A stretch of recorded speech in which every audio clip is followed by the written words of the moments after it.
pizzazz comes in handy, yeah. Right? Are we ready? Yes, we are. Okay, we're gonna say the Pledge of Allegiance. I pledge allegiance to the flag of the United States of America and to the republic for which it stands, one nation, under God, indivisible, with liberty and justice for all. Consider for approval of minutes and agenda. I'll make the motion to approve the minutes and the agenda. Second. I have a motion from Smith and a second from Jensvold to approve the minutes and agenda as presented. All those in favor say aye. Aye. Aye. All those opposed, motion carries. Number 2, Domicos, to discuss, is it right or wrong? Damicos? Yeah. Yeah, you got that exactly right. Right. That's what To shocked me. discuss Terry. courthouse grounds use application with possible action. I've only been meeting with you yearly for, 14, 15 years? 14, this will be the 14th year, yes. Uh-huh. I think I'd learn it sometime. Oh, it's great, I appreciate it. You wouldn't believe what I've been called, but anyway, I'm glad I know who I am. It's what we're doing again this year. We're asking a request to put the nativity there. It represents all of the Christians of Winnebago County, and it does have that. It's a fiberglass display, you've seen it. And there's a little plaque on it that reads, "This creche is owned and displayed by the Christians of Winnebago County." And so we put it over there by the tank. Okay. And it'll be there December 10th, and we will remove it on or before January 10th next year. So Have you been contacted by the Fort City Chamber at all? Yes, Okay, because they were asking where you were gonna set up. right. Since we're switching things up a little bit around. Yeah, and they were wondering if we could do a thing before that, on the 2nd, and I went back and looked at the guidelines, and it does say that it's from December 10th to January 10th. So, they can do their lighting thing, and then we'll come in and put it in nativity, as long as we can still do it there on that, what is that, the northeast corner by the tank. So, After we had discussed that one other time, I was wondering, is there some way to do 2 applications? And set it up a little earlier, so you have 2 periods. oh, I see, yeah. You don't have to take it down necessarily at the end of the first one, it just Right. gives you an extension of the And I think time. it does say something about that. Does it? Such holiday displays may be displayed from December 10th of one year to January 10th of the following year. It is noted, let's see, the Board of Supervisors, in the exercise of its discretion, may grant reasonable variances from these rules and requirements for good cause shown on a case-by-case basis. So I suppose that would fit in. I think that would fit in, as far as I'm concerned. It's kind of in the best interest of the community, enjoying everything at once. Bring more What's light to the it. date of the candy? I think it's December 2nd, is that correct?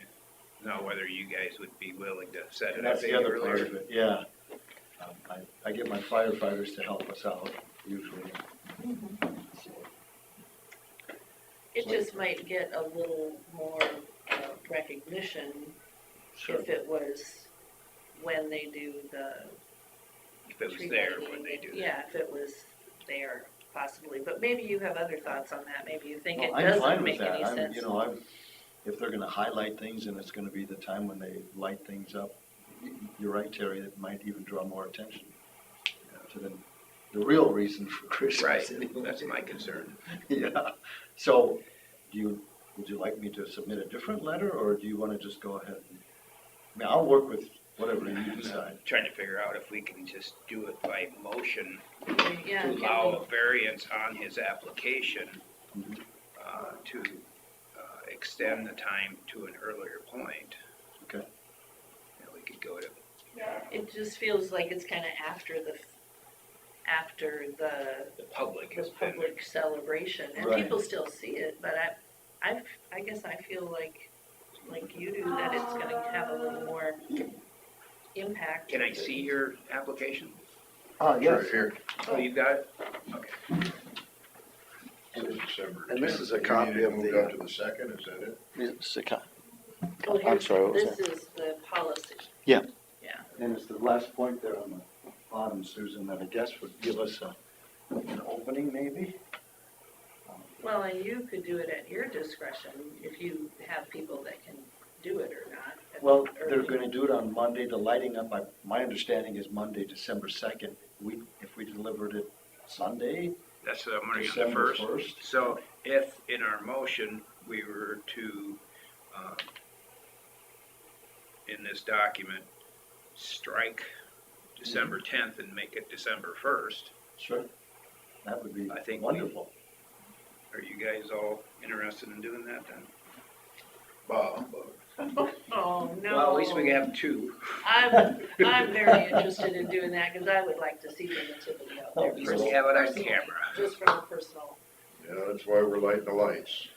So I guess I'd make a motion to allow for the LMA, MA to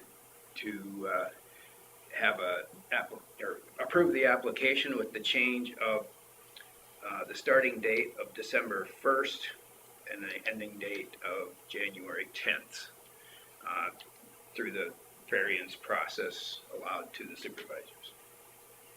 I'd second that. All right, any other further discussion on it? Go ahead, say it again. Scrooge. All right, proceed to vote. All those in favor say aye. Aye. Right. All those opposed, motion Oh, carries. aye. You said aye to nay, or? No, I'm saying aye. And I'd like to take this opportunity to just thank you again for the 14th year of allowing us to, help people remember what the real reason for Christmas is. And we appreciate that from all of the Christians and churches, so Thank you for putting in the efforts to get it out there. Or coordinating it all these years too. great.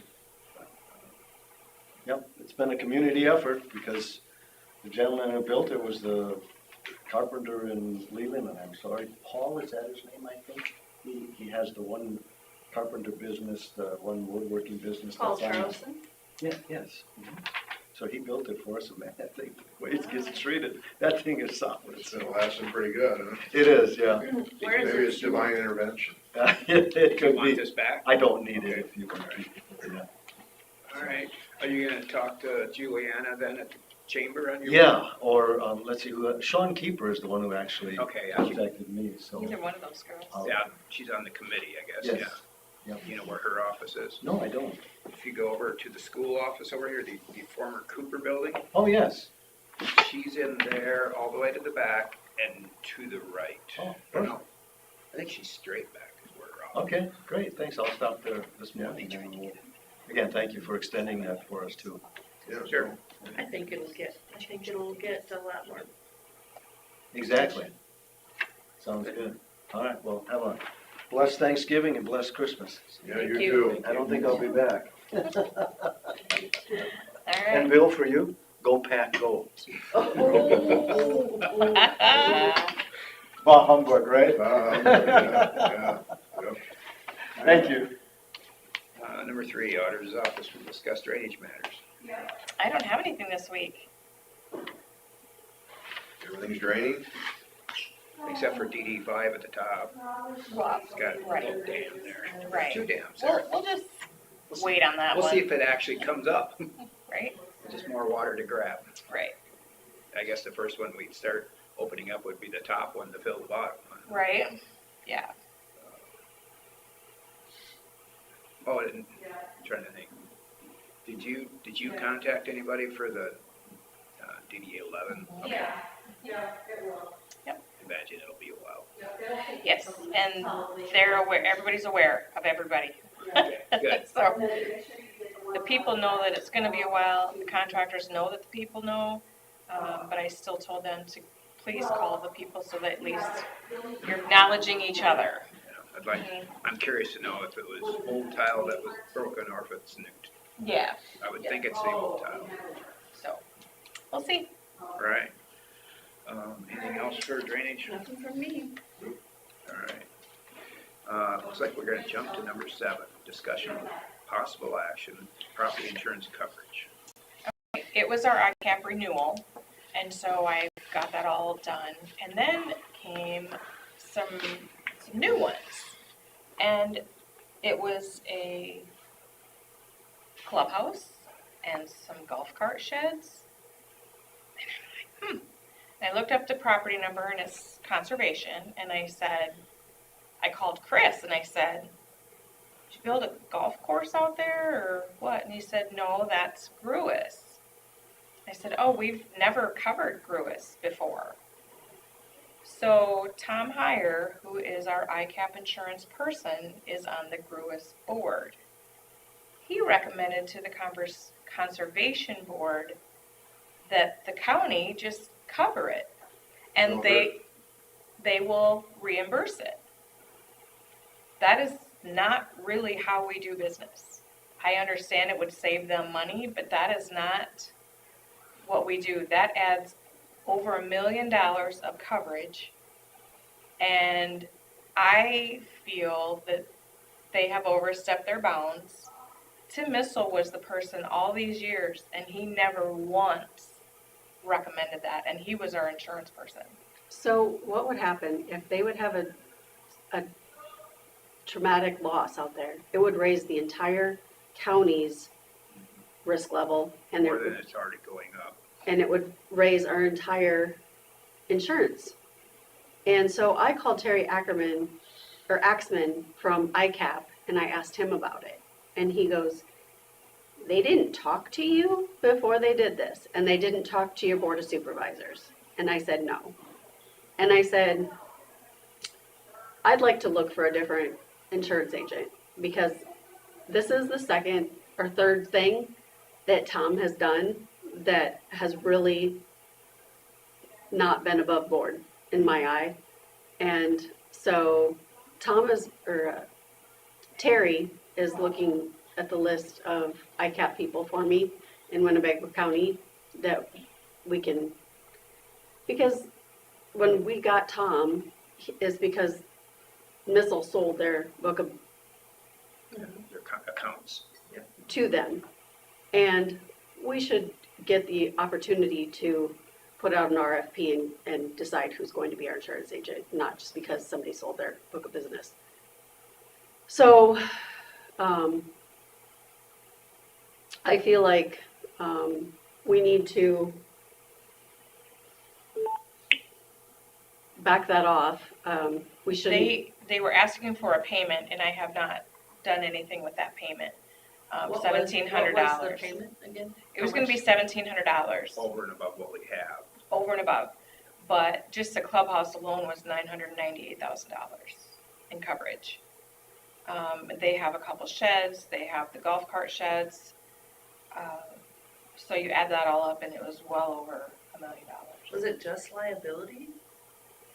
I don't know if we just have liability on anything. Comprehensive, and Yeah, I'm guessing if they're, it's the same type of coverage we have for this building. Yeah. Or conservation building or any other So it's building. only that much though? I But mean, that's what they say that building is worth, just the clubhouse. It was $998. right, but I'm saying Yeah. the bill. that The you premium. received- The premium that you received was that. and how often.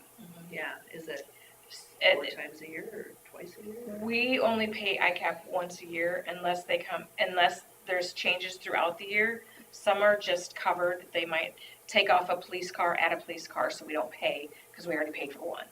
And then towards the end of the year, they do like a review of everything and we might have one They last payment. reconcile. Yeah, but typically it's just this right now, which that was the $1,700, but if they add it to our policy right now, I haven't paid for that yet. So I don't know how much it would be. How much it would raise that? Mhm. Yeah.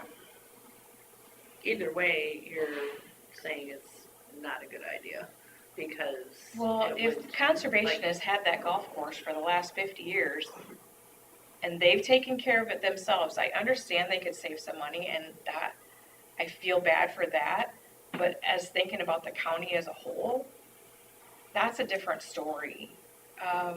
Nobody's ever brought it up before, nobody talked to you guys, Yeah, it would, No, I heard.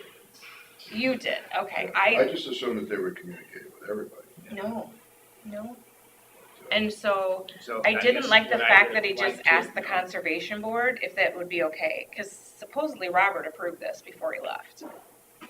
And I said to Chris, I'm sorry what Robert may have done, but that's not what we do here. So I said I was gonna ask you guys, Carla talked to the ICAP. Well, if they have a major loss, the county owns it anyway. But we don't own any Yeah, of those so- buildings, so their they've, insurance policy will go up and you know what I mean? So then that makes all of our departments have to pay more because all of the insurance will go up. And departments pay for their insurance. You know, conservation's budget pays for his part of ICAP, and the sheriff's budget pays for that part of it. So if everybody's goes up, everybody's paying more. So that was property insurance. Mm-hmm. So if someone got hurt just out on the land, nothing to do with the cart shed, nothing to do, whose liability is that? Right now, I don't know. It's not ours. Well, they've just turned it into ours. That's what I'm, that's why I'm asking, it's like who's. But we It's just, owned by the county. but we just own the land and we lease it to the golf course. If somebody's gonna do a lawsuit, they're gonna go, They're gonna number go, one, to the people probably operating it. But then if they really wanna get to the deep pockets, they'll go to the county, cause they own it. and it would be conservation, cause it's in conservation's name. But then now it would be All one insurance. owners, conservation.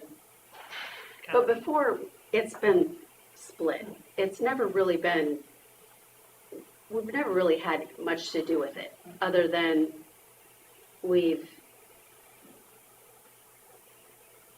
I don't know, we haven't I've never really had seen anything to do anything with it. regarding the golf Well, course it's, in my 15 years here. it's all about saving the money because it's not a real for-profit organization out there. Right. It's just like the new conservation building out there isn't a for-profit. I mean, that's not making a lot of money.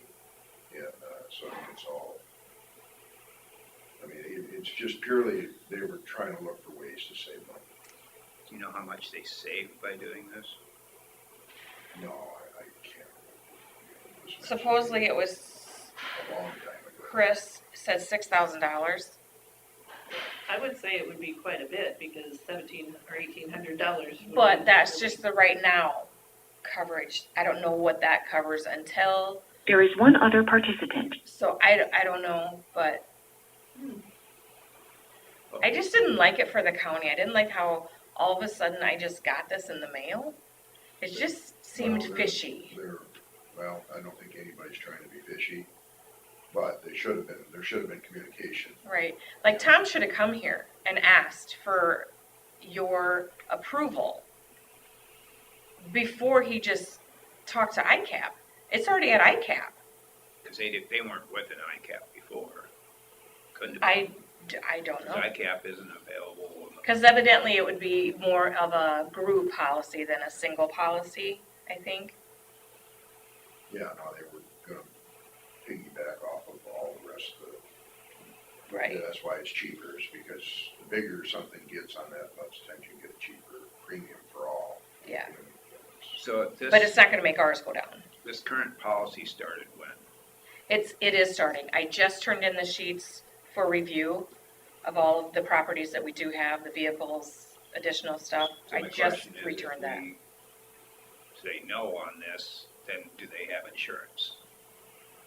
I mean, I don't wanna hang them out to dry where they're caught without, any liability until this is all, I don't they know. have to get That would be their questions. other one reinstated or I can whatever. call Tom today. Yeah, I don't know that answer. And if he wants to come in next week and explain the rationalization or something to us, that's fine too, but might have to get, if it's not gonna get paid, he might have to advise them to get some But then temporary. if they got temporary insurance or their old insurance to continue, it might be more than $1,700 because that's ICAP for us. I don't know what it would cost them. I don't know what it has costed them before. Well, it's It's not our gotta deal. be in their budget, because that's what they've had, so. Right.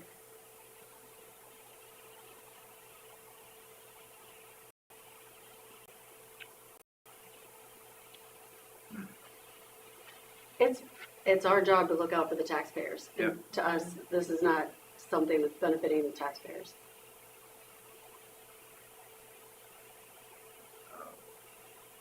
Yeah, I think we need to have a discussion with Tom, let him know that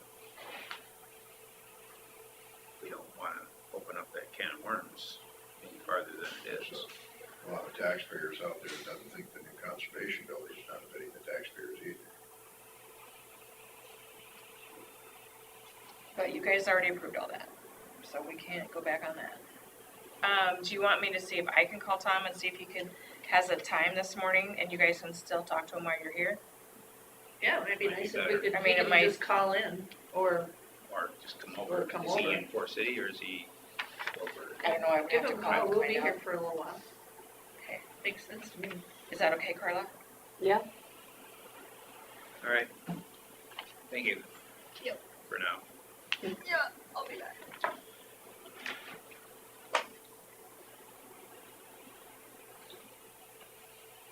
Wonder how many times her phone rang while she We're was ready in for here. you. It took longer than we thought. Well, Colin's in there. Yeah. And I answered it once while I was in there. Need a little headset. It's been busy. Mm-hmm. The odds of a huge loss with that are pretty slim too, because there hasn't been one in the last 50 years. And, you know, it'd be interesting for me to know if it was just liability or if it's, I'm assuming it's for everything. that seems really cheap But for everything. Because if they're putting They value on the building, then The it's person replacing leasing that. the person leasing the building for the restaurant and all that would have their own Renters. shop or renters. This is just purely, So if they start a kitchen fire and burn the place down, it's gonna be on their insurance to replace it. I would think so. But these gals are saying that if our name is on it,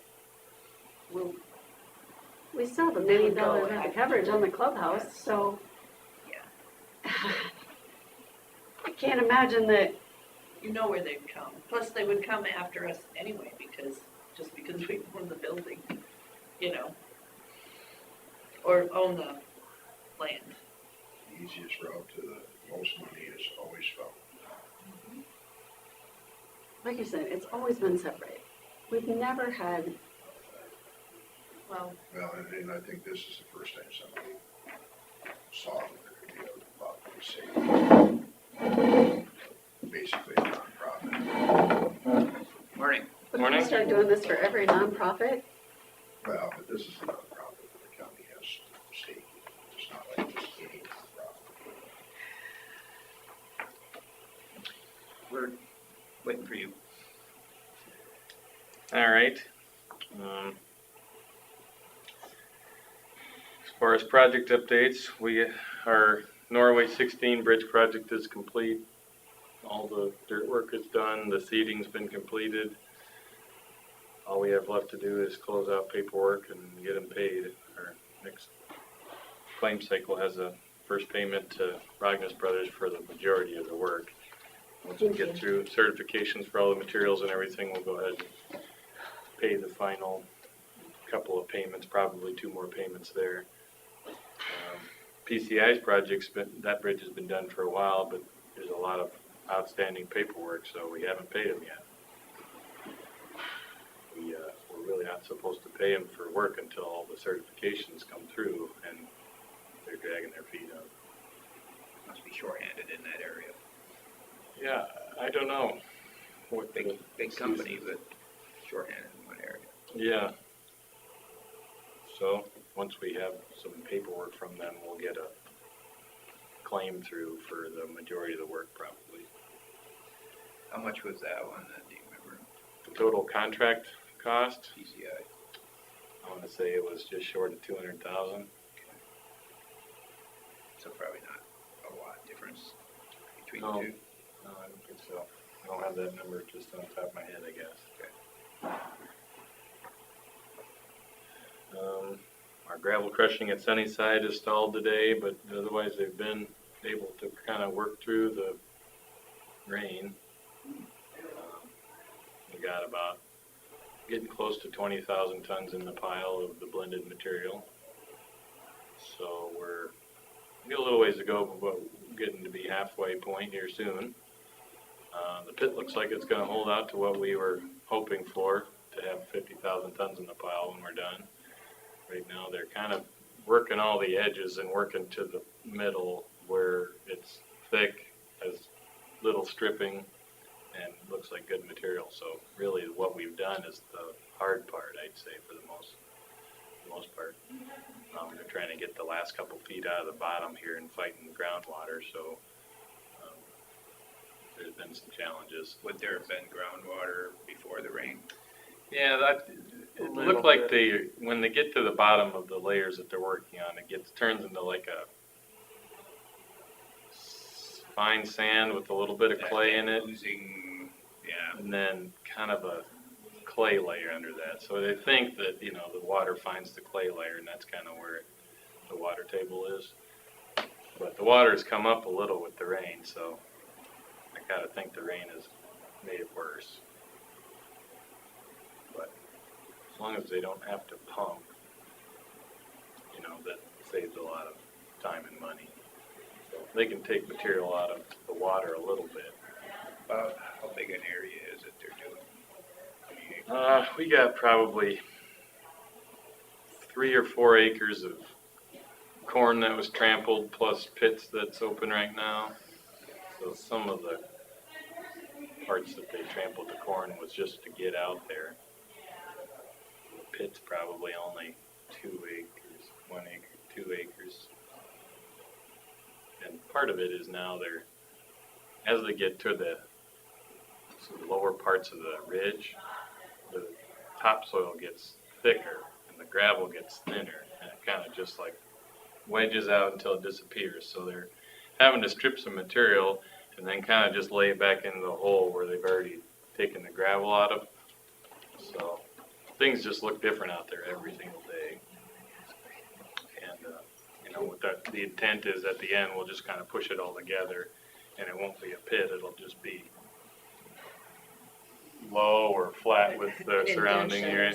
A pothole. Yeah, I mean, it was a ridge, so we're taking most of that down, and then It'll be like our borrow pits. Normally you take a hill and just flatten it out, push topsoil back over. So it won't hold water, it'll just, So it'll still be desirable area when that goes up for sale. I would think it could be farmed. yeah. With We have a black dirt pile right next to it, so Oh. we can just push that over top of it and it'll be farmable for whatever someone wants to use it for.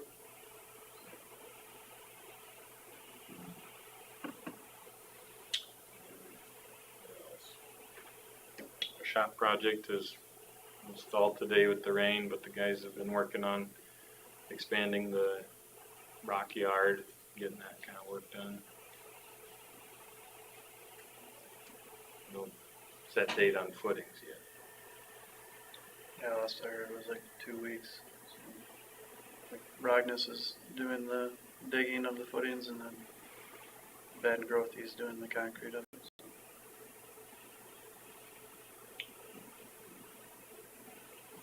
Do you have a date that's like too late? Not as of right now. Footings can be protected from cold a lot easier than a slab, so that's one good thing. But it's more about whether they can build the building over the winter or not. Without footings, obviously, that's not an option. If we have to wait till spring to pour footings, then that would be probably a bit of a rush job in the spring to get things going.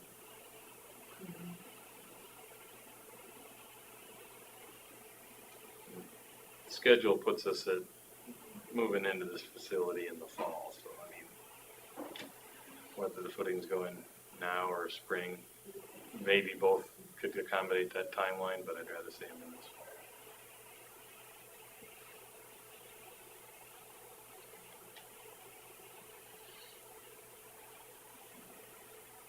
Anything else? I think that's it.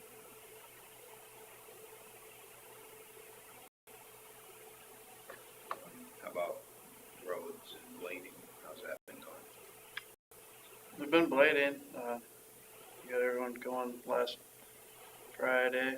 Thursday was a little wet, but yeah, try to get over those washboarding areas and stuff like that, and then now it's back to too wet again, so towards the end of the week here, hopefully tomorrow, spots are able to be touched up again. They're still out mowing, trying to get snow traps that you can get without going in the muddy fields that have been worked anyway. Must have been cutting some trees too, some brush and stuff with that mowing. Does whoever's mowing alert another crew on the trees or the shrubby stuff? They just been paying attention when they're out blading, then you get a day or it's too dry or too wet, then you just go out there with Sawzall, squirt a little Tordon on it. So, I see they've been doing that, that's great. yeah. The mower what can the mower cut though, you know? Try not to do anything over an inch with that mower. 'Cause Well, and sometimes it's just not the spots that they can mow, it's other right. spots. I was happy to see them taking those down. Where they usually mow, there shouldn't be anything getting bigger than an inch anyway. Yeah, those little. This year they went a lot of places that they haven't been before though, cause I've heard that as well. that's good. I mean, Yeah, take care of it. Bruce was running the mower, he was out in the field. yeah. Seen that other places too. This time of the year, it jumped around between all the guys quite frequently, so everyone's trying to get what they can. We try to push the mowers until the snow flies there, until we get over everything, so. And what he was mowing, I guess, was a spot that he knows is a problem. Yeah. Area drift wise, you know, it's just gonna knock it down, but it's easy for all of us as he did. Yep.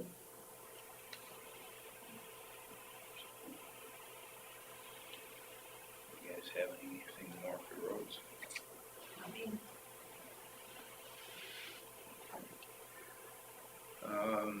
Consider for approval resolution authorizing the secondary road department to use UEI number for FEMA disaster DR 4796.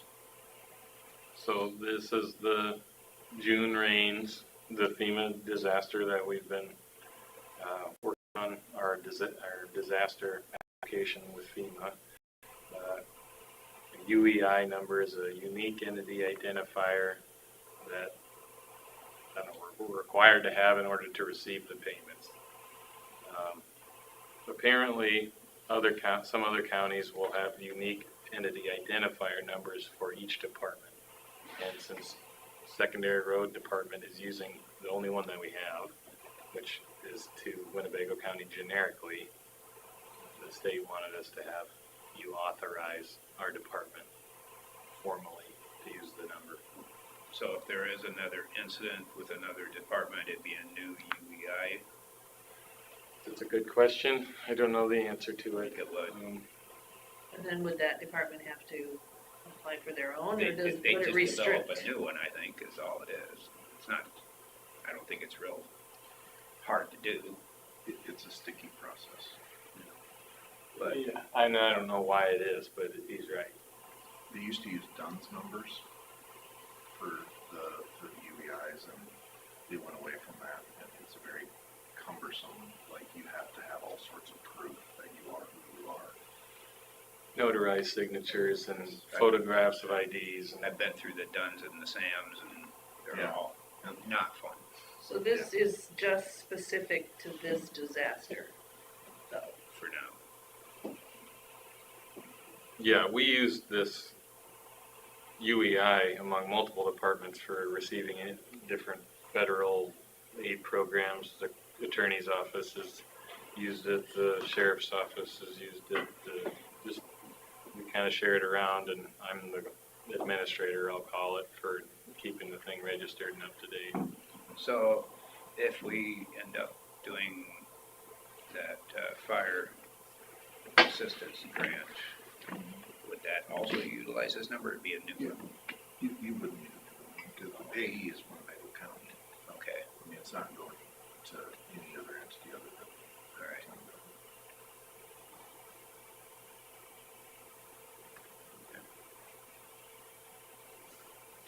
All right. I know on any of that paperwork, if you have to change address or change person, it can be really cumbersome. Guess I'll entertain a motion to approve the resolution. I don't understand it well enough. Oh, okay. I'll make a motion to approve the resolution authorizing the secondary roads department to use the UEI number for FEMA disaster DR 4796. I'll second it. So, just to, we got a motion from Derby and a second from Jensvold. So, kind of the way I look at it is it's our account, basically to communicate and access funds through the federal government. So no restrictions by doing this are gonna be placed on the peat fire or any additional, no? Should not. And if we needed to go through and get a different UEI, we can do that. It's not a very fun process like anything else. So is this UEI something that has to be, the paperwork has to be done yearly type thing? The registration needs to be renewed annually. Yeah. Okay. And they spam us with all sorts of emails and stuff about it, and it goes to different departments, and so everybody's always asking me, what's going on with our UEI? It's pretty simple to renew, but I remember getting it established, and their customer service is so bad. Mm-hmm. It's terrible. So if you send something in and you don't hear back right away, good luck trying to find it, I transferred a Sam's number to somebody else, same organization, and to change that they just said, well, let's just keep sending the paperwork to your address and just let us know when it needs to be done. Because it was just horrible to try and get it changed. So, all right, so we've got a motion and a second to approve the resolution authorizing secondary road department to use the UEI number for FEMA disaster, DR 4796. All those in favor say aye. Aye. Aye. All those opposed, motion carries. All right, thank you.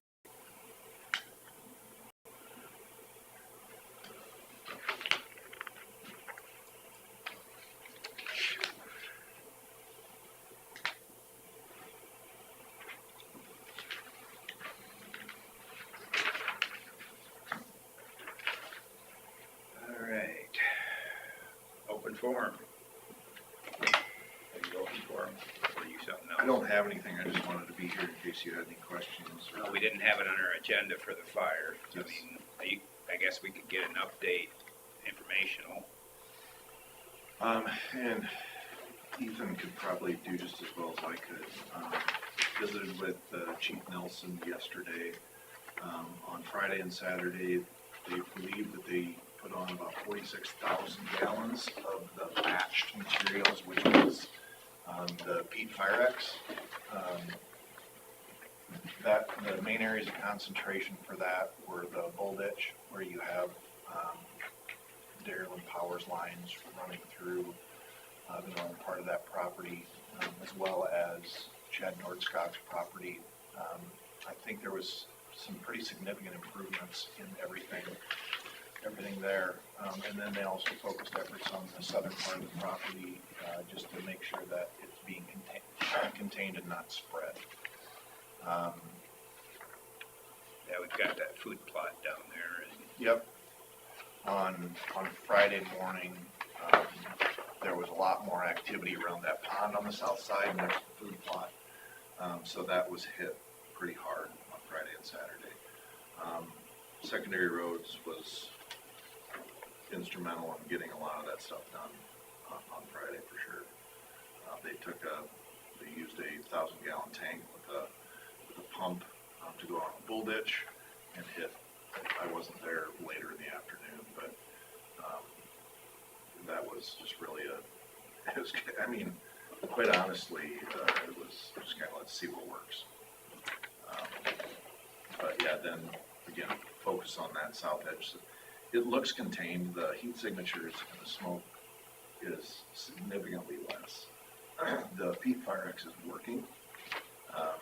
This rain, it's kind of believed that as it soaks into the soil, it's gonna continue to mix with that fire X and continue to spread and make sure the fire doesn't. Chief was saying that it gets real sticky. It almost greasy, you know, it's almost like snotty, essentially. I mean, it's very slippery. It's unique stuff, it's plant-based. They said you could eat it. I wouldn't. They used to say you could drink Roundup too. Well, yeah, asbestos, you can eat that, you just can't breathe it. There was a lot of respiratory precautions and eye protection and stuff like that while they were batching it. But it went well. Right now, they're just in a monitoring phase. I mean, I don't know what else they can do. I know that there's still probably about half of the material left, because I don't believe, and correct me if I'm wrong, Ethan, what do you think, but I don't think that fire's going out anytime soon. The best part is that we don't have a lot of fuel sitting on top of it where it is still hot. But again, the heat signatures have decreased dramatically. It was still burning since last spring, 40 inches of rain. Last spring and summer didn't. Yeah, In fact, it may continue burning, the odds are pretty good, I would think. I think that's correct. You know, it's just really about maintaining it and keeping it from, because as if you've ever been out there, and as you know, there's a lot of timber stand, that you have houses and other buildings incorporated with those timber stands, and a lot of standing grasses. This rain has been a blessing. You know, we figure for each inch per acre is 27,154, as I was reminded on Friday by somebody in the room. So yeah, you know, you're dealing with millions of gallons for each inch of rain that you're getting over that area. But, you know, we still have that water source. And again, thanks to secondary roads for diking up Bear Creek there and, you know, bringing in that water from Emerson Park. We wouldn't have to struggle to find something in an emergency, but Chief believes that there's probably not going to be anything really urgent, hopefully ever. Hopefully it goes out, but I don't see that happening. So we've used about half of the product. Yeah, And do you figure you've got it applied to how many acres? acres, Because the area that was being affected, you know, immediately, what has been burned or is burning, was it what, 60 acres, give or take? yeah, I'd say so.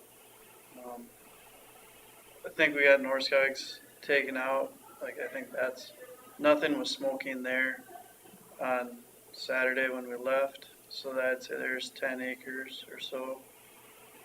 We got that telephone line, I'd say that's a couple acres that is done smoking.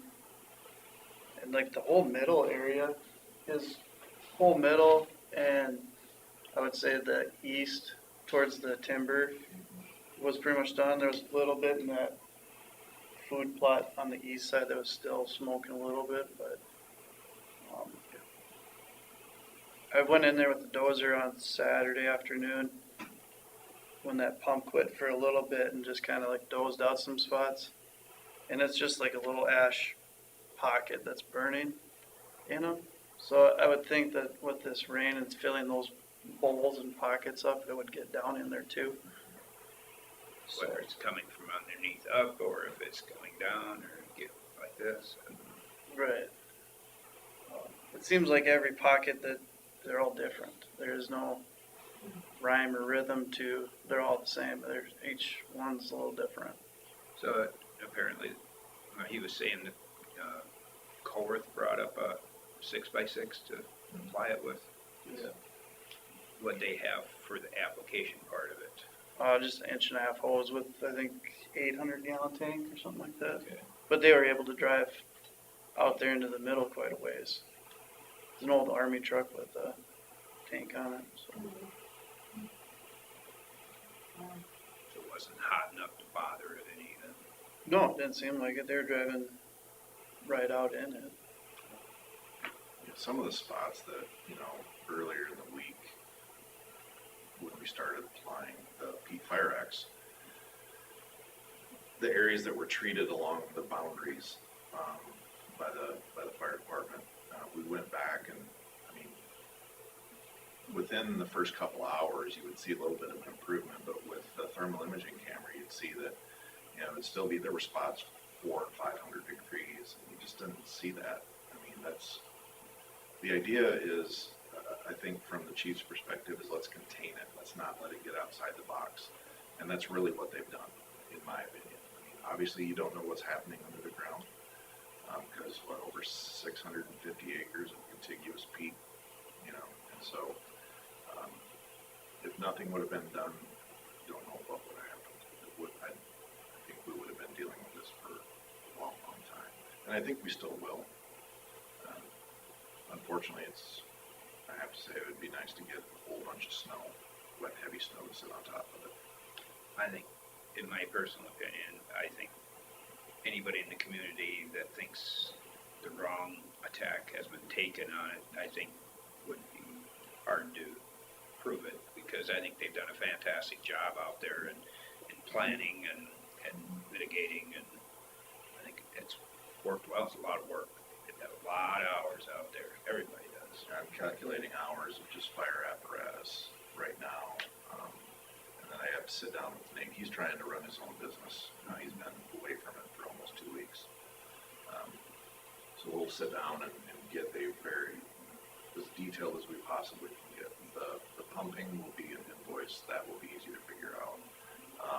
The Peat Fire X is an invoice. That's easy to figure out. It's all those hours, and we're going to start accumulating those, including anything that secondary roads did. Obviously, volunteers, that immediate attack, thought it was a good idea to use rippers and try to make fire lines. Come find out, we probably shouldn't have, but again, this isn't something that the state of Iowa has much experience with. One thing, no matter how it comes out, you see something had to be done. There's one thing that's gonna surely come from it, is we're all gonna learn something. 100%. Including the people at the state.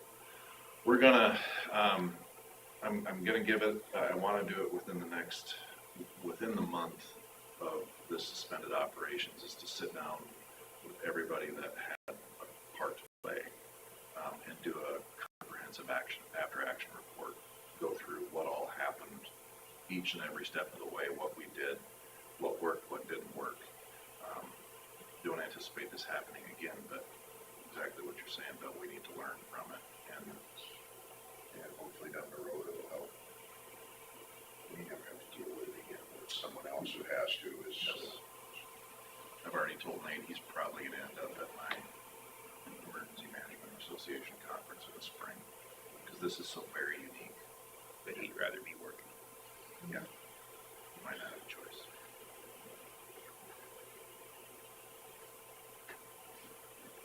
All right, well, thanks for the information.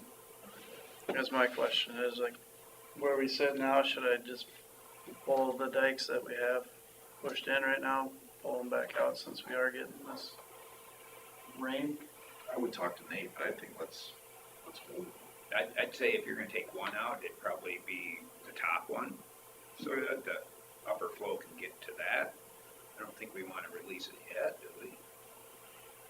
In case we have to draw some water quickly. Yeah, the fact that water source is there, I think, is probably a benefit. We think everything's good, but about the time it pops up someplace else, if it did, because Ethan's right, it's so weird. You'll be driving along in what's relatively solid ground, and then you'll see these 18-inch depressions where all that organic matter is burned down. And I wouldn't want to step into it because it might be another foot deep. So if we have water built up in the ditch, will it backfeed hopefully through the tiles? I think the tiles are gone, I think they're all gone. for how deep those impressions are. Okay. and it's, as you kind of create any kind of a drainage issue for anybody else back up into their field, which technically we wouldn't have to worry about until next spring. Right. I mean, I'll keep an eye on that area and monitor it. If I see anything backing up. You can always go in later. Right. Yeah, even in the winter, you can knock that out, but we'll see what the rain does. If it's really starting to build up, then we probably need to do We something. should look at Just the having it build up there. See what Yeah. goes through there. How, I'm trying to remember how, I can look at the picture, but how far up did you dam it then? And North Skaggs right there. The lower end, Oh, the lower end. halfway. Yeah. Over halfway. So at some point, if it does build up enough, it'll just go over the top. So we're not totally damming it off. No. It'll just say naturally like take 6. care of itself. 5 If- feet in it right now? If that's the case, I should put a overflow pipe in that dike so that it would go through there instead of eat away. That fold is just gonna help keep the whole area saturated with it. It's kind of like, I've read information that says when the Missouri River, all the dams and stuff up in South Dakota, North Dakota are really high, that our water table is also higher. It affects it all the way over here, which seems far-fetched. People who think they're smarter than me were the ones right.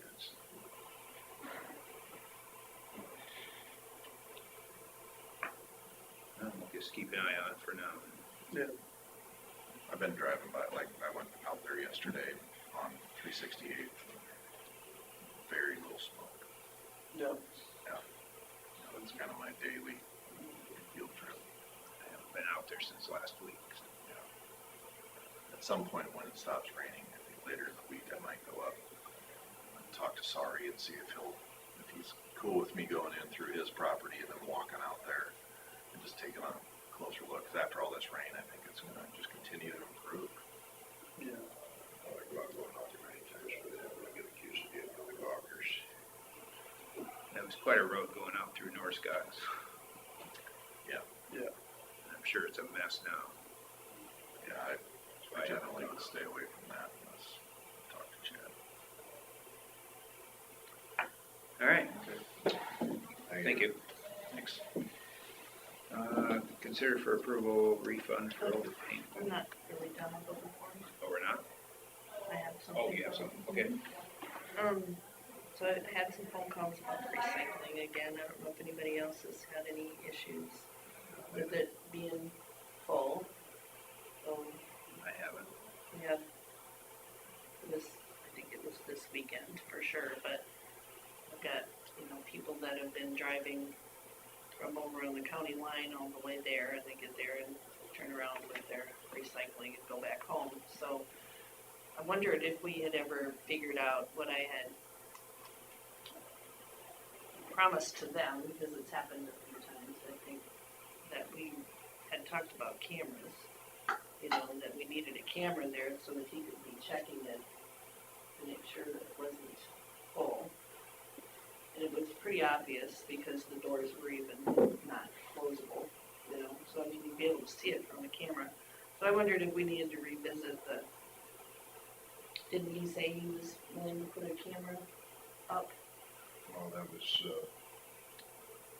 That was kind of the guy before, and then that it was all. Scott, I think.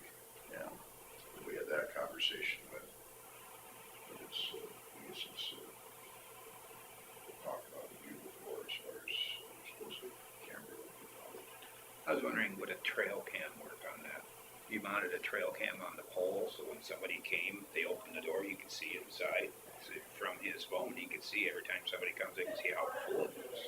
It'd be a cheap way to Wasn't look. Chris willing to do that too, though? What? Wasn't Chris willing to do that too? It think seems so. like we talked to him about it, but I can't remember. I think so. So when these folks are calling me, that's how I remembered it, is that there was supposed to be some type of way for him to check it so that wouldn't happen. So, Better for everybody involved. Of course, he also wouldn't have an excuse to not have it empty. I go up there probably at least once a week, and maybe I just catch it on the right day, and maybe it's full over the weekend type thing. Well, and that's something maybe we need to discuss with him too, because a lot of times that's the only time our constituents have time to take their recycling is on the weekend. So it might have to be that he has to be even more cognizant about it on the weekends. Because, A lot of you know, times if I worked 5 days a week somewhere, that's probably when I would take, it's usually on Thursdays, I'll probably go up there and it will be maybe at least half full on Thursday. So it must be come Friday and Saturday, it really fills yeah. up. I did explain to him that a lot of times people save it for a long time, and when they come, they fill it. So it's hard to know when it's full. But I think we should revisit the camera or the trail cam or the something so that we have, Make it easier for him to monitor. He'll always gotta get someone over there, or it's, yeah. and making sure maybe, I don't know what day whether he just empties it when it needs to be, or, you know, or that day maybe needs to be Friday instead of Tuesday or something like that. And I don't know if he's still grabbing the red one and dropping off the blue one. I haven't really been over there as much. If So he's is it swapping them actually so he can use the red one for his pickup somewhere else. I haven't heard any complaints lately about the ones that, Well, a lot the of, one is the one that's hard for people to get into, isn't it? well, he's been putting those pallet type, or those containers, those pallet boxes out there too, to get by temporarily. So I bring it up just because there are people that have to drive for quite a ways now, and it'd be nice if they'd be able to get rid of it. Or if there was a way to know, what they were saying is if they knew what day it was emptied, Well, they would go if on we the had next that day. camera available to everybody, then they could look on there and say, oh, that thing looks full, I'm not going. You know, it's possible. Is that something we can talk to Brody about, see if he can Yeah, set something like that up for an online? Well, ideally, the person who we've hired to do it would just keep it empty. Then nobody would have to. but, I Worry mean, about it. everybody has a schedule on things, and if it was available for people to look at the thing and see that it was full, especially the ones that are coming from a long ways, you think it would be worth their effort to look at that rather than drive all the way there and look at it and then go home. But it would only take maybe once for me to think, you know, I I'm gonna think check I'll go before look, I yeah. go. If the check-in is available, right now it's not available. But then that would be like a live cam that would, I don't know, Maybe, a trail cam would be accessible by everyone, where you can Yeah. back up so many shots and look at it. Just have something that you know, it doesn't need to necessarily, well, you might miss something or something. It would be nice if it was something that just turned on. How about I just call Chris and see if he has a solution for us?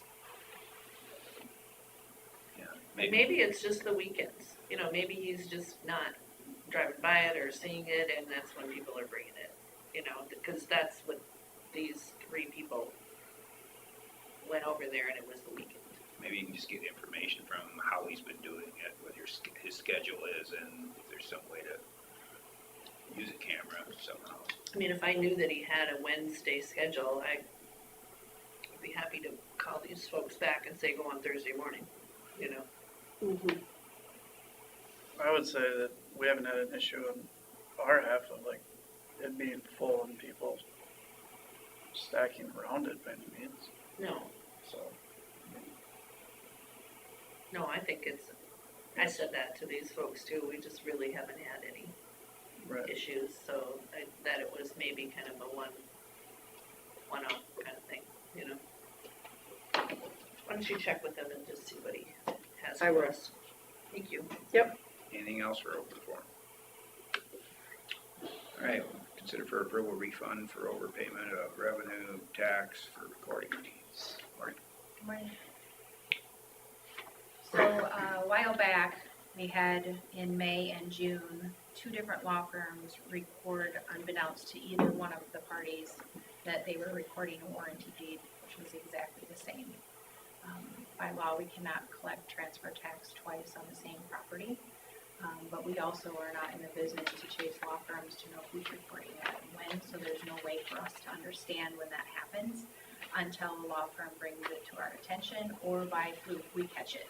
And in this instance, we caught it when the second company went to record. They submitted a groundwater, which the first one did not have. So that prompted us to say, this is odd. This is the same property we just transferred, but now we have one with a groundwater. So we brought it to the attention of our county attorney, and we also brought it to the attention of the second recording company. And at that point, then it's up to the company to work with the Department of Revenue and with the county auditor to get their reimbursement if they choose. They don't have to, but it's their right to do so if they choose. By law, Iowa code tells them that they can do that and that they have to go through the state first. If the state approves their portion of the reimbursement, they cut that check from the DOR to them. And then once that happens, they can then be put on the Board of Supervisors agenda and get the county portion. So that is where we're at right now, according to Iowa Code 428.81B, which John Wolf from the Department of Revenue contacted me, and we talked through it. So the state portion, or the total cost that we had collected on revenue was $1967.20. The state portion of that is 82.75%. That was already paid out from the state at the rate of $1627.87. So that remains the county portion, which is 17.25%, which is a total of $339.34. I went back and looked at my revenue tax statements for both May and June, and that is the same amount that's reflected, the $339.34, which we collected. So we are now looking at refunding that expenditure, or that revenue that we brought in. And according to Iowa Code, that reimbursement should come out of the general fund, is how it's worded in the Iowa Code. And that's where I'm at with that. I don't know if you have any additional questions.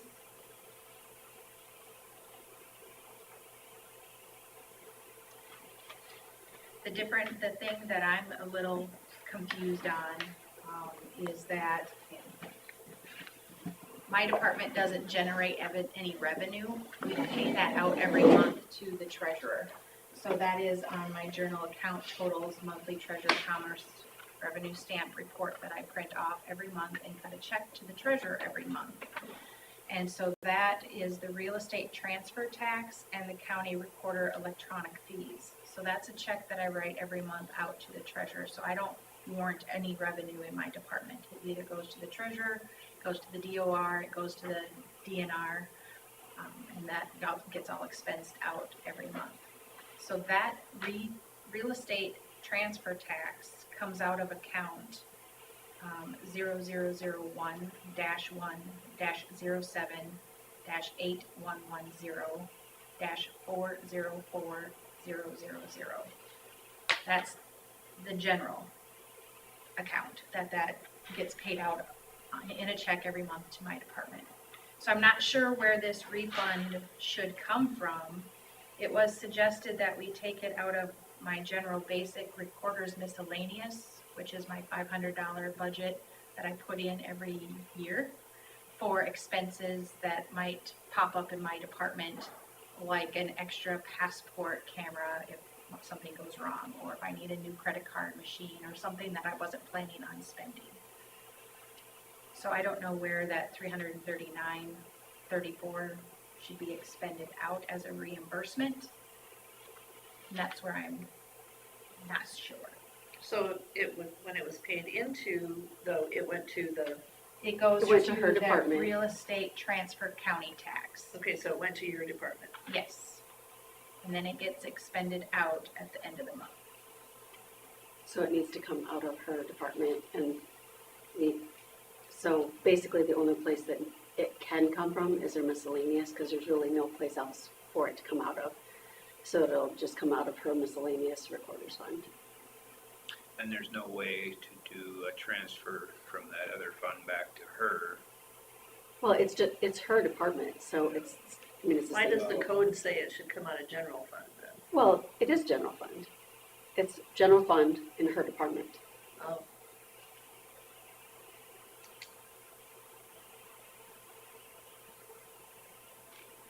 But we're clear it's not an expense. It's a reimbursement, refund of overpayment. Public coordinator program to receive. And then It's I pay it out. So I She don't, asked Elizabeth, and Elizabeth told her that, well, I'm not sure if, correct. I'm not sure if it is or not. That's where I'm at. I don't really know where that goes. I've been doing this for 20 years. That's where it's supposed to come out of. And I'm not disagreeing. I'm just trying to understand it, being new to my role and understanding where those dollars go.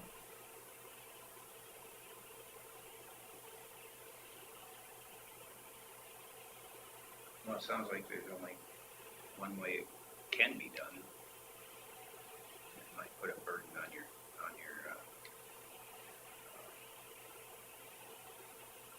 miscellaneous for a year, for the rest of this year.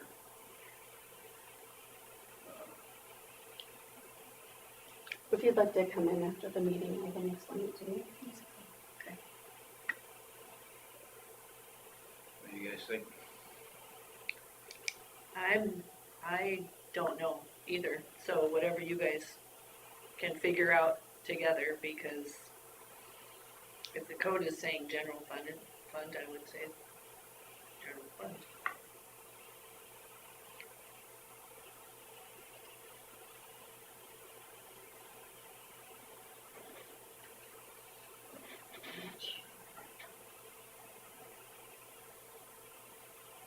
I guess the mistake has been made. Well, there's no mistake. We'll just I mean, say, it's- well, yeah. It's something that unfortunately happens very rarely. We're not in the business to chase you or you down to say, are you reporting, are you not reporting? Are you doing business with 2 lawyers or 1? I mean, that would be impossible to navigate It's an on our odd end. situation. It's very odd. Consulting with other recorders in the state, they weren't sure how it was all handled either in the one-off times that it has happened to them. So it's pretty rare with that too. It's very rare, yeah. But talking with John Wolf, he was pretty good about explaining to me how that happens. And I don't know. I'm here to learn and understand how this happens, and I'm not comprehending why it would be coming out of It always seems a like where miscellaneous. it went into, it should come out. That, yeah, Yeah, I basic mean, checkbook math, but Yeah, I don't yeah. know. Yeah. When you start dealing with government, It it's so clear. does make you wonder though, that in another one-off kind of thing, Because I feel like if I'm it being was a lot, penalized twice. if it was a way bigger number, Mhm. is my concern. I mean, you have budgeted for something like this, obviously, with your $500 miscellaneous. Well, not for this specifically. No, Right. no, but I Yeah. mean, but what if it was $5,000? Right. That's where So I'm that's- going, is I'm trying to understand how that happens. If, like you said, if it was a bigger dollar amount, then what happens? Where does it go? And are we setting It's a only precedent? $600, which is more realistic. That's still $100 more than what you have in there. So. Right, right. And so I feel that it's actually being taken out of my overall twice. Once I've already cashed it or checked it out to the treasurer. So I don't even have that. I don't warrant any revenue anywhere.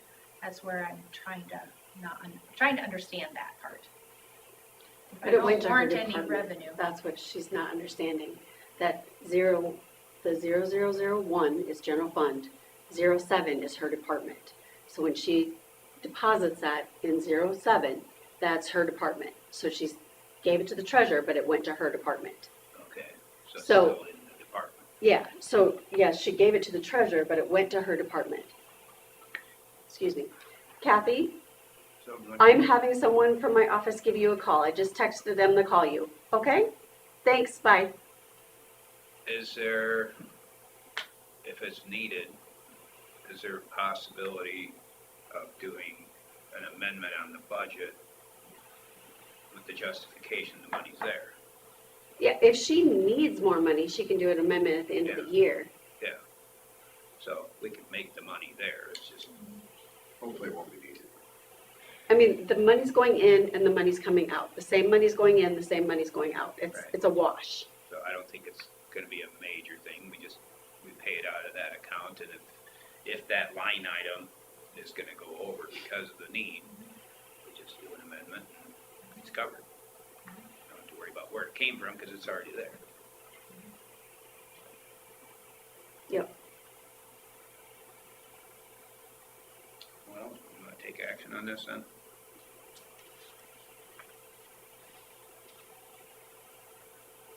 I'll make the motion to approve the refund for overpayment of revenue tax for recording fees.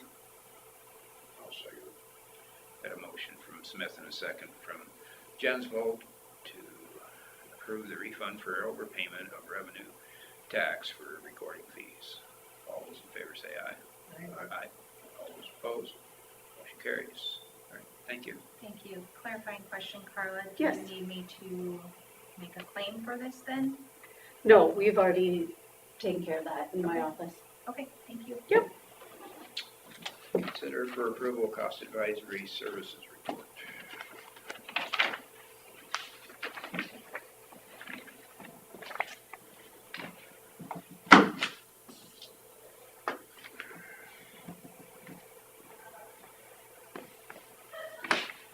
I also have the number for Tom Heyer if you want to give him a call at some point.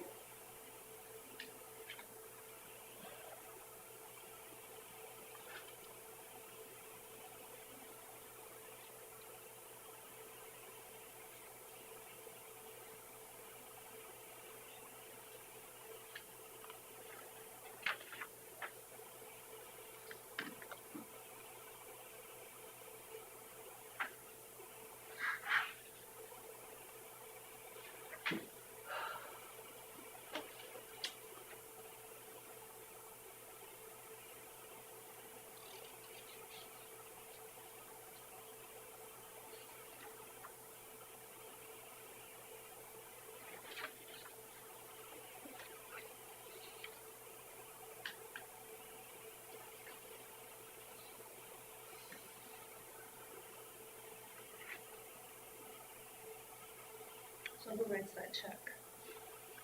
Well, Chris is gonna write the check, I mean, with all the rest of the claims. And then actually $5 comes out of my account because we get a $5 transfer fee. So $5 will come out of my account and then the rest of it will come out of the recorder's miscellaneous.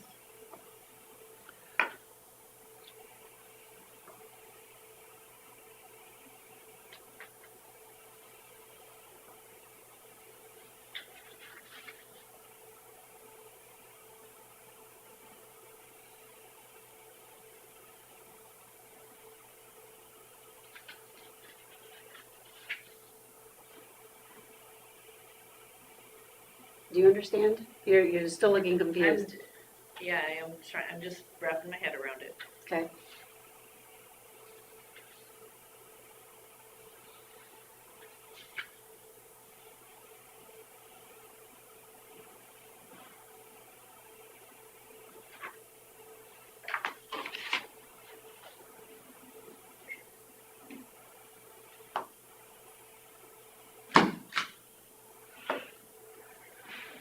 So the cost advisory, once again, this is a yearly deal we have to do to qualify for reimbursements like with public health and other things through Medicare and Medicaid. It's a perfunctory report we have to develop. So this is a revenue number. These first numbers is general fund. So 0001 is general fund. Like if it was 0002, that'd be general supplemental. 000 or 0011 is rural basic. 0012 is rural supplemental. So the 1 just means the type of deposit. 07, that means recorder. 01 is supervisor, 02 is auditor, 03 is treasurer, 04 is county attorney, on and on. This is just an example. This means the kind of deposit it is. Like, I don't know. I can't even tell you right now, The but recording fee. yeah, recording fee, whatever it is. And for expenditure side, this means like use of funds or miscellaneous, like, so this one would have been 9999 for miscellaneous. So each piece of the account number has a meaning. And so, like I said, hers would have gone into this. It was 07, so it went into her department. I mean, she said it went to the treasurer, so it did go into the treasurer, but the treasurer used this number to deposit, so it went into her fund, her department. This is the fund, general fund, department number 7. So the expenditure is going to be general fund, department 7, because when it goes into one, it got to come out of one. Does that make sense? Yep. It's Okay. kind of like when you have several accounts at the bank and you've got your personal and you got your farm, it goes into the farm, it should come back out of the farm. Yep. So, Makes sense. makes sense? Sometimes you got to see it. I'm a Yeah. visual person too. Yeah. I've got to see it to be able to understand. Right. So, yeah. I'm sure because like we said, it was so rare, it was hard to know how to handle it. But Yep. there you go. Well, we'll entertain a motion for the cost advisory. I'll make a motion to approve the cost advisory services report. Got a motion from Smith and a second from Jensel to approve the cost advisory services report. All those in favor say aye. Aye. All those opposed, motion carries. Do we want to call Tom higher at this point? Yeah. And then we need to table the public purpose for elections because I was so busy, I didn't have time to do it. All right. I had every intention, but we've been voting 140 people a day in the office, so. I think that's so interesting that you have all of these absentee voting. At the We did. dial 9, right? Yes. We did about 1,700, somewhere, well, more than that, but it was over 1,700. Do I have to do one? Yes. Gosh, it's too slow.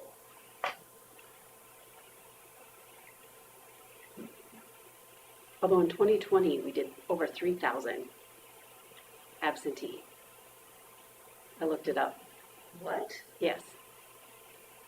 Well, some of that was because of COVID.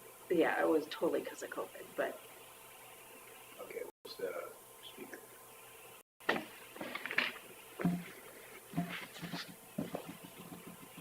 Hi, Tom. This is Winnebago County Supervisors.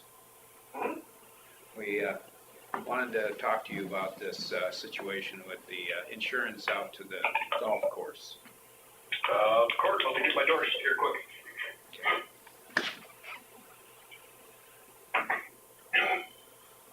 Okay, what have we got? Well, we were kind of blindsided by this.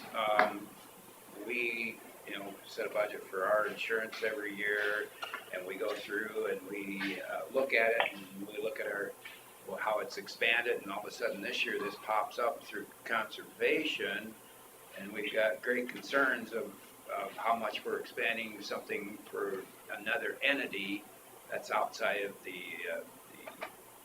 public controlled county. And so I guess we never knew anything about it to move forward with this. So I guess you're going to have to explain some things to us. But first off, we want to show our dismay by not being told about this before it came up to us. Yeah, so that's also kind of news to me that it wasn't brought up to you. I was pulled on to the Winnebago County Conservation meeting back on July 8th. After some conversations I had with Robert Schwartz about the TCRA premiums increasing with their current carrier, one of the board members of the Conservation Club, Tim Mitchell, who used to hold the county insurance, had always kind of wondered why the buildings out at Bruce and the clubhouse were not included on the county's insurance because it is county-owned property. So I assumed there was conversation between the Conservation Board and the Board of Supervisors, which is, of course, my issue for not figuring that it didn't happen. This went to the county attorney as well, who has updated a lease agreement between TCRA and Winnebago County, which I can certainly provide you a copy of. Yeah, we haven't seen that either. Yeah, we don't have that. Yep, I can get a copy of that to you. And from a premium outlay standpoint, the agreement between TCRA and the county has always been if there is expenditures there, TCRA does pay them. So the lease agreement will state that any insurance premiums for the clubhouse and outbuildings that are on the property will be reimbursed in full to the Winnebago County Conservation or Winnebago County Board. So there is no insurance premiums that will not be reimbursed for.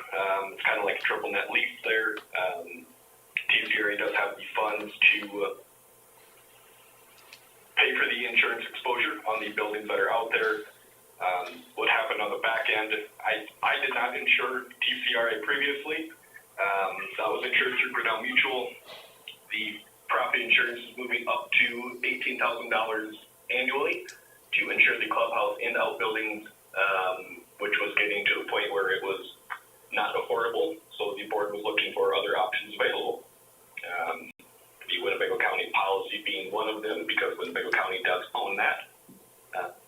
Conservation Board had several meetings that I was not a part of until the end, where they had some insurance questions, which I answered, and they provided an updated lease agreement with me, which again I will happily provide to you.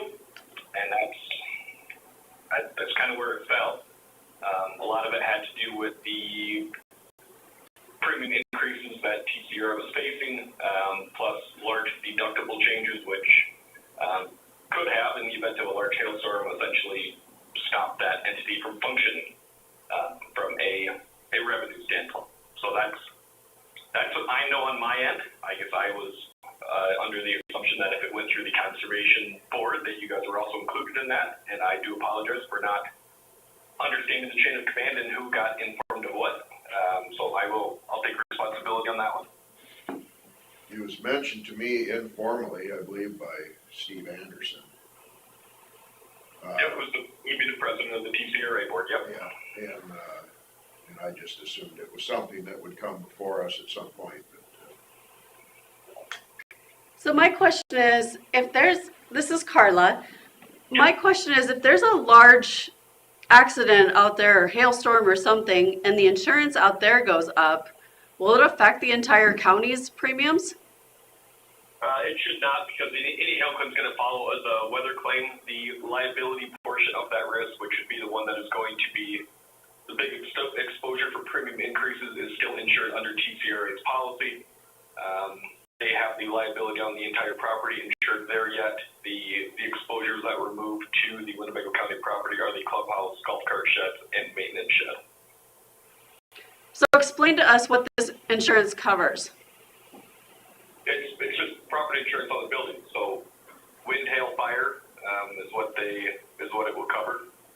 It has no liability exposure for the county. TCRA kept that policy in force. A PARPAC, which is the name for the golf course policy. So any accidents that happen on the golf course, if there were any, still follow back to TCRA board and that entity for any of that exposure. This is strictly property insurance because Winnebago County owns the property that is out there. So I can provide you the previous lease as well as the current one, which the previous one is where it was decided that TCRA would insure those buildings, and the new one that was done by the county attorney states that Winnebago County will insure those, and any premiums that are paid and deductibles that are paid in the event of a loss will come out of TCRA's pocket. So if this is an agreement between two entities, was it signed by the Conservation Board then? Yes, it was. I don't think they have the authority to do that. Yeah, I think that's, The previous lease between Tri-County Recreation Association and the Winnebago County Conservation Board is what handled that property of Grooves, the golf course, the CRP, and the tillable. So from my understanding, and again, that's just what I was informed of, I stayed out of, I am on the TCRA board. They were looking for other options, and I said I'm going to stay out of it because I insure Winnebago County. The rest is handled between the Conservation Board and Steve Anderson, the president of TCRA. I suppose the way it is, it's probably similar to any other property that conservation is in charge of, as long as tax dollars were not used to acquire it or anything like that. If it was, procured through a donation or whatever, then, and to the Conservation Board, then that's why they have the authority to sign that lease on it. Steve, what I remember when I talked to him was that there would be no cost or risk to the county. It would just be a savings on it. Any cost is getting deferred back to TCRA. So when there's a statement that comes out for billing on that property, TCRA will be reimbursing the county 100% of those expenses. It was about an $8,000 to $10,000 annual savings plus a much lower deductible on those property exposures to run it through ICAP versus running it through Grinnell Mutual, who was their prior, IMT, which was their prior carrier.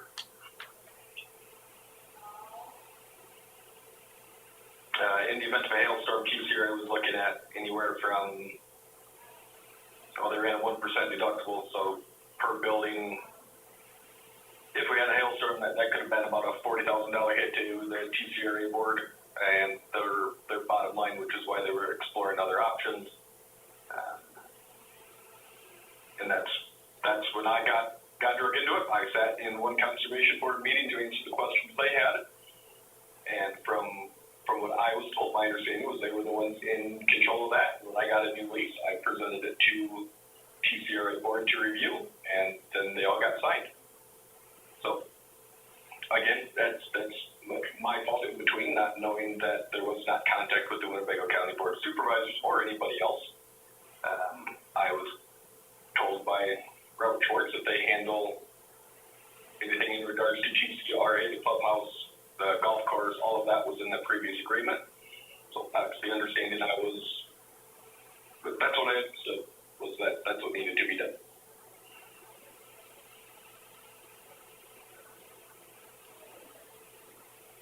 Does that satisfy the auditor's office concerns, knowing what you know now, or? I guess I'd like to see both leases so that I can take a look at them.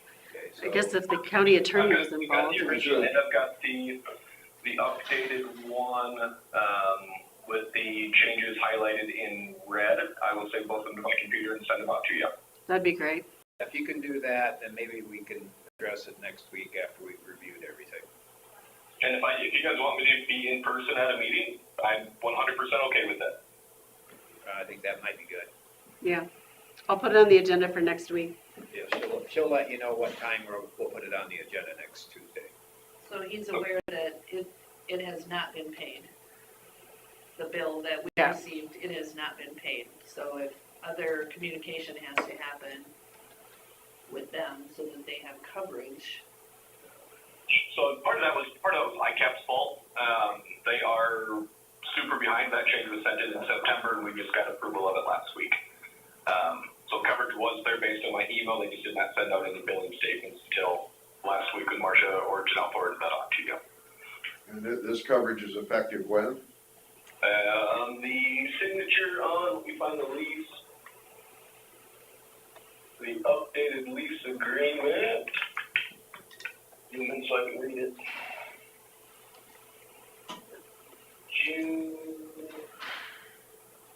July 8th is when the Conservation Board meeting was done and signed. I'll see if I can find a copy that shows the date in which Steve Anderson signed it. Can you come at 9:30 next week, Tom? What time? 9:30? 9:30? Yep, I can be there 9:30 Tuesday, correct? Yep. Of course, I will throw that on my calendar and I'll make sure I'm there for you. Okay, and you're gonna send those documents to Carla then? Yep, we'll go to Carla here, I'll find, I've got a date for the previous lease, and I've got a copy of the new lease right in front of me, so. All right, well, that will get the ball rolling then. If you guys have questions, let me know, and again, I'll take responsibility for not knowing the relationship between the Conservation Board and Board of Supervisors, but that's, I got brought in as an outlet to save some premium dollars, and I thought the Conservation Board probably was underneath the Board of Supervisors and relate that. So I do apologize, and I'll make time for you guys 9:30 next Tuesday. All right, thank you. Yeah, thanks, guys.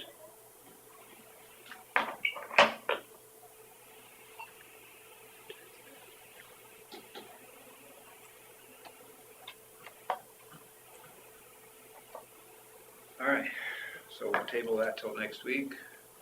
Okay. Let's see, what do I got left here? We are up to consider for approval county claims. Everybody have a chance to look at them when they were sent out? Motion to approve, please. I'll second. Got a motion from Jenswall and a second from Smith to approve the county claims. All those in favor say aye. Aye. Opposed? Motion carries. Consider for approval payroll claims. Look through those.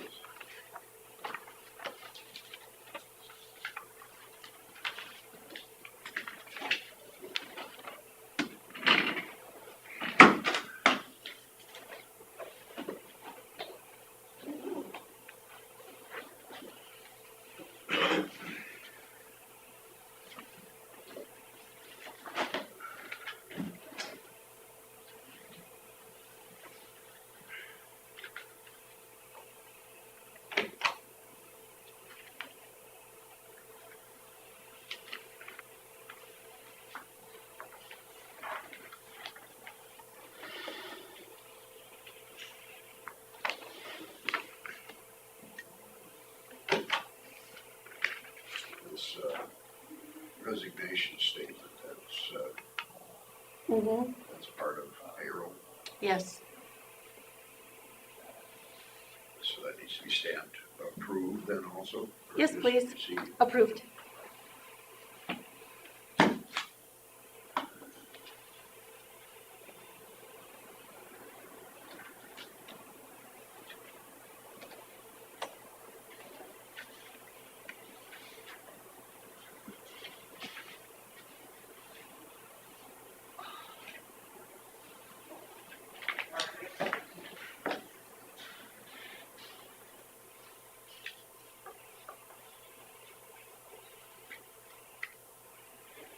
So we approve a resignation? For secondary roads. Okay. Every other one, There was use of comp time or something on there and stuff, I guess we go along with payroll, I guess.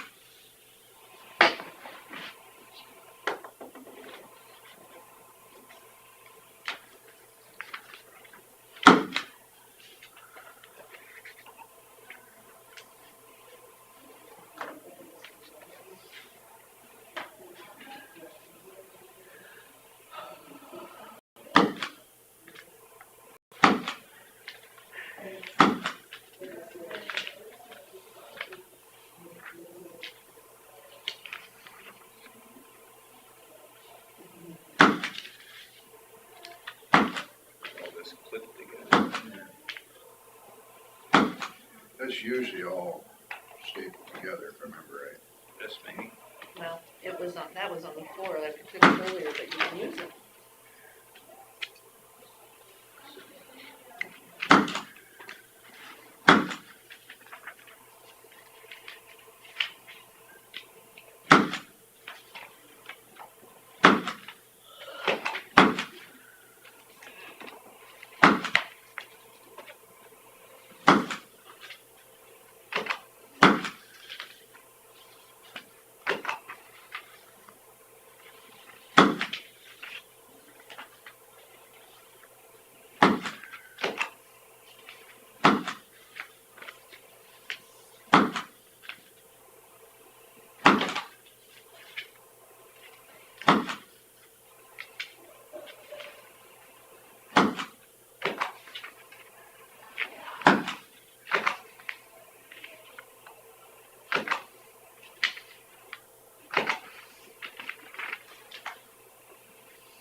this about what the law enforcement building?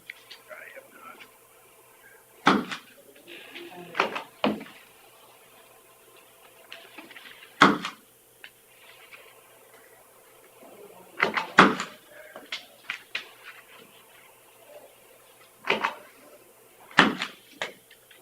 Next week from, is that next Tuesday afternoon, you're gonna make that one? What's that? Did I send you that one for next Tuesday afternoon? PSC, Mm-mm. with structural engineers coming out. Oh, okay. Well, That let I me included you on do that right now. 1 o'clock. 1 o'clock on the 12th. Okay. Run this thing? You part of that?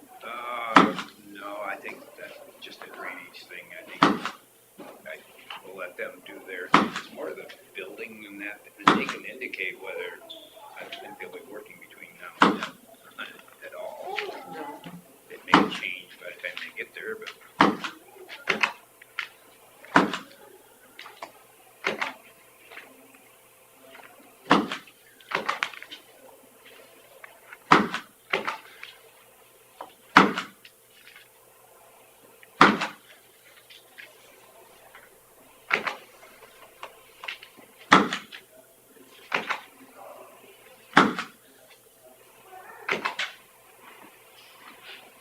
Steve be back to work then, or, Say that again. well,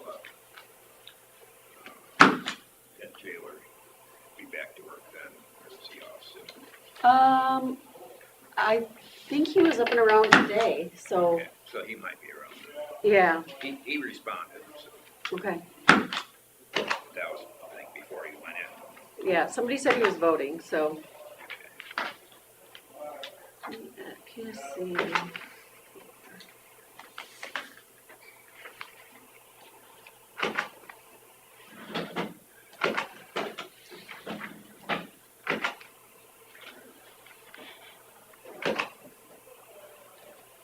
Do you want possible action out there or just discussion? Well, I just had it as a committee thing so they can go over it. I'd rather, when it comes to things like that, I really don't want to make it a public meeting. Probably more of a, let them kind of ask questions of the people there, and Okay. get Kevin lined up to be there more. I think it's not an actionable thing yet. So are you all gonna be there or just Well, you? I hadn't invited the rest, it's just more of a Oh, committee okay. thing for now. Okay. Unless you feel like we all need to be there, then it's a public meeting.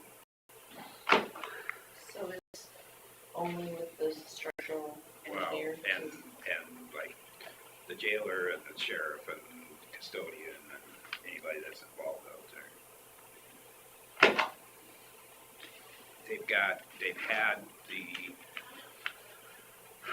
blueprints, everything, the as-bills for the building, looking at it, so, Okay, so they've been provided all that? yeah. Okay. I feel like what they talk about there can be an actionable thing, maybe at the next meeting or something, but once we gather the information.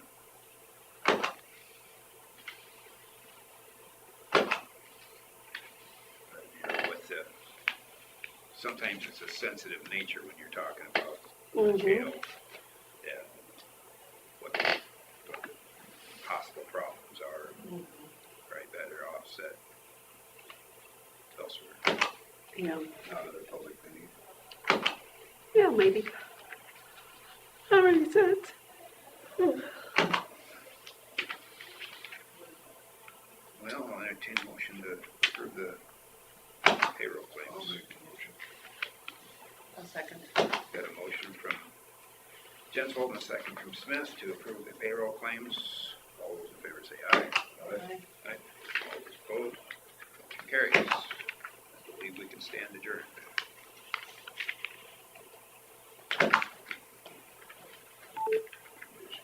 I think I'm gonna try. I'm hoping to. Might be able to free myself up. I forgot my paperwork this morning, I was gonna bring it in. Sitting on my counter. When is it?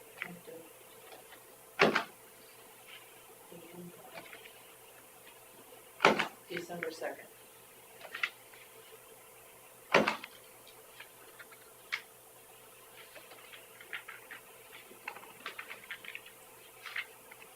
And they're all going to the same vehicle?